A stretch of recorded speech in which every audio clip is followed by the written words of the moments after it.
Bonjour à tous, je vous retrouve dans une toute nouvelle vidéo. Ça fait un petit moment que j'en ai pas fait et du coup j'avais très envie de vous en faire une. Ça va être toutes les réceptions que j'ai eues au mois de décembre. Il y en a énormément parce que le mois de décembre a été également le mois de mon anniversaire et bien sûr Noël. Et du coup je voulais profiter de vous faire une vidéo parce que tout simplement je voulais remercier de vive voix les nombreuses personnes qui m'ont offert quelque chose. Le premier week-end de décembre, je me suis rendue à Montreuil. C'était un salon que je fais depuis l'année dernière. Un salon qui me plaît énormément. Et du coup, j'ai pu passer tout le week-end avec des amies blogueuses, mes amies blogueuses parisiennes notamment. J'ai vraiment passé un super week-end et j'ai pu bien sûr retrouver les albums jeunesse qui est typique de Montreuil. Et je ne pouvais pas repartir sans deux albums jeunesse de Montreuil.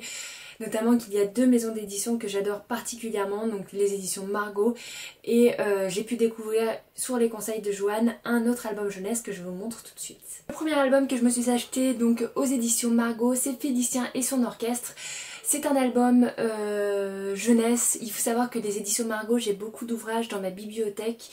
Je crois que j'en ai 4, sachant que c'est une petite maison d'édition qui n'édite pas beaucoup et du coup qui n'ont pas encore un large panel d'ouvrages à proposer, mais en tout cas chaque ouvrage qu'ils proposent sont vraiment de qualité.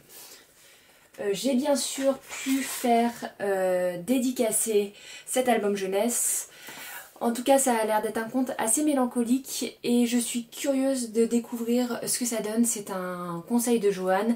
Je suis quasi sûre que ça va être extrêmement bon comme tout ce que font les éditions Margot.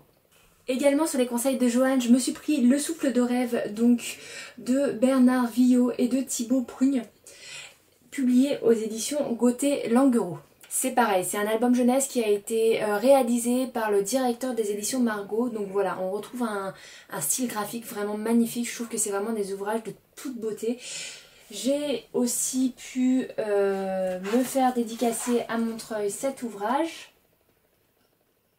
Je ne sais pas grand chose de cet album, outre le fait que ça se passe à Venise. Et j'ai vraiment envie de me plonger dans cet album et pourquoi pas de me retrouver émerveillée. J'avais été contactée par les éditions Feuille avec lesquelles je suis partenaire pour me faire découvrir les nouveautés au niveau d'octobre qui étaient parues chez eux. J'ai donc pu me rendre sur le stand, l'attaché de presse m'avait mis de côté deux ouvrages des éditions Feuille et j'ai donc pu me rendre sur le stand pour les récupérer. Le premier ouvrage, c'est Les Fantômes Zen de John J. Mutz, publié donc aux éditions Feuille. J'avais déjà lu un autre ouvrage donc de l'auteur que j'avais beaucoup aimé. Ça avait été un coup de cœur pour le travail graphique également. C'était un ouvrage tout en aquarelle. Cet ouvrage, c'était La soupe aux cailloux de Chou, de Fou et de Loup.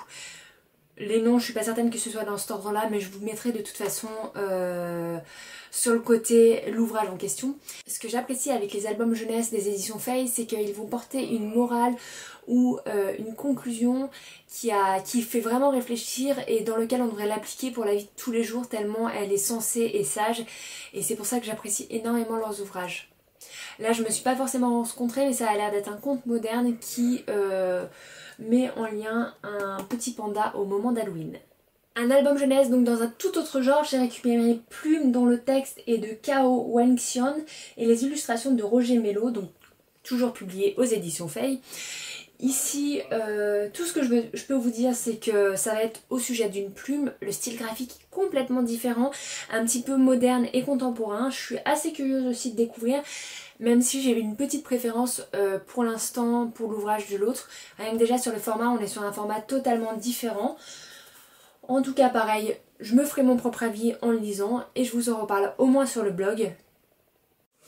Au cours du week-end du 10 et du 11 décembre, je me suis rendue à Lyon, donc à la Japan Touch avec ma copine Faustine du blog Miss Pendergast ou Game of Book. J'ai un doute sur le titre de son blog parce qu'elle a un nom de blog un petit peu bizarre. Au cours de la Japan Touch à Rouge, j'ai pu tomber sur le stand des éditions Isekinoko.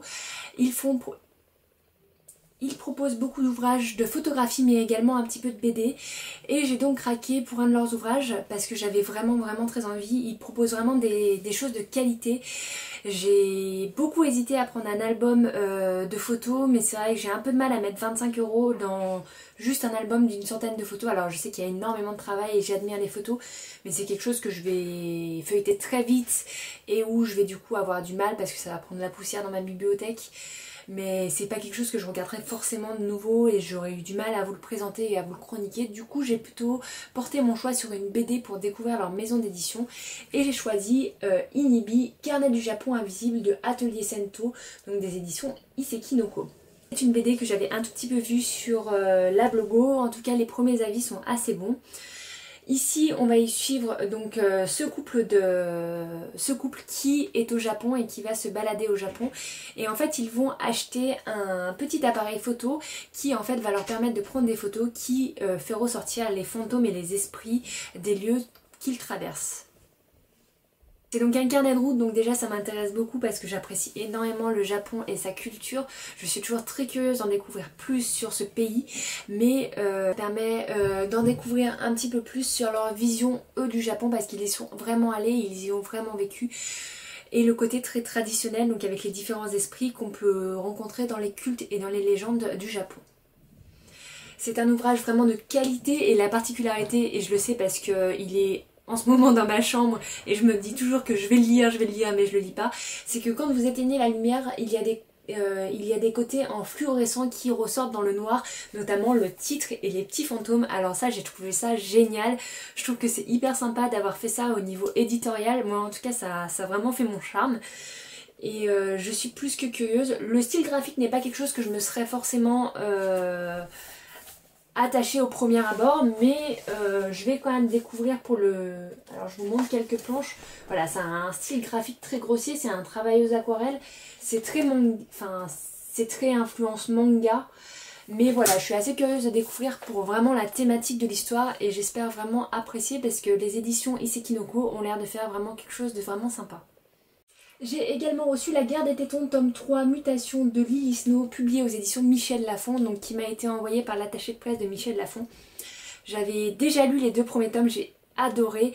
C'est une BD autobiographique qui raconte l'histoire de vie de Lily Snow, qui est une Québécoise de 30 ans qui malheureusement a eu un cancer du sein, et du coup elle nous raconte son vécu, ce qu'elle a fait pour sa découverte, son extermination, ce qui s'est passé lors de sa maladie, et qui nous dit également l'après. Donc c'est quelque chose que j'ai énormément apprécié et j'espère vraiment vous faire une vidéo, ça me trotte dans la tête depuis un moment, pour vous présenter les quelques ouvrages sur le sujet et sur la thématique, et notamment les quelques BD que j'ai dans ma bibliothèque et que j'ai déjà lus.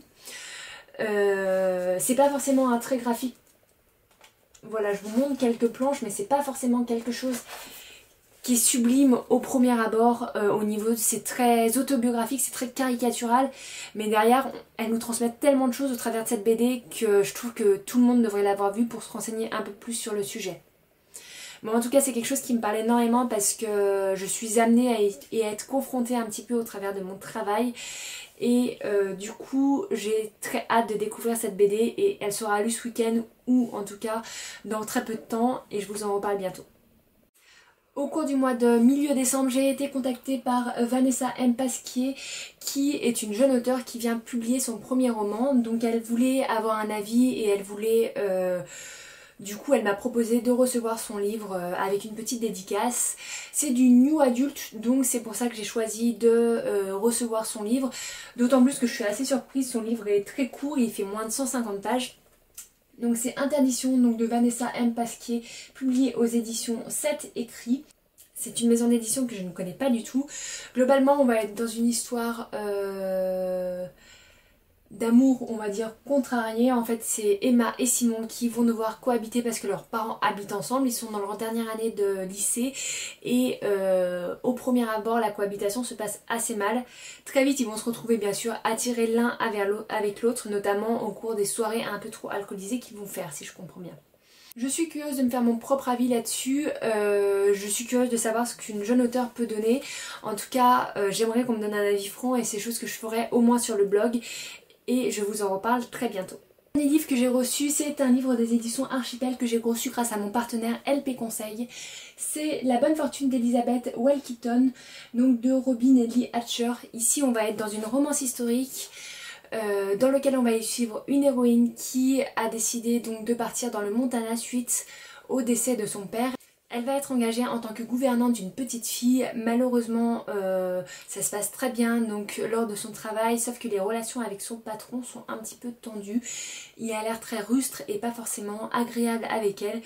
Et il se trouve que, bien sûr, bien évidemment, une romance va se mettre en place entre ces deux personnages. Je suis assez curieuse, c'est en tout cas le speech de départ qui m'intriguait beaucoup. Et le roman est assez court, donc je me ferai mon propre avis et j'ai hâte de découvrir également ce que ça peut donner. Voilà, cette première partie de book haul est maintenant terminée. Ça faisait un petit moment que j'avais pas fait de vidéo, donc je dois être un petit peu stressée à la caméra, mais bon, voilà, je me suis dit que ça faisait un moment et j'avais envie d'en refaire, donc j'espère qu'en tout cas elle vous aura plu. N'hésitez pas à me dire s'il y a quelques livres qui vous tentent ou alors simplement si vous en avez lu certains, je serais toujours hyper curieuse. Et en tout cas, je vous dis à bientôt dans une prochaine vidéo qui sera tous mes cadeaux de Noël et mes cadeaux de mon anniversaire.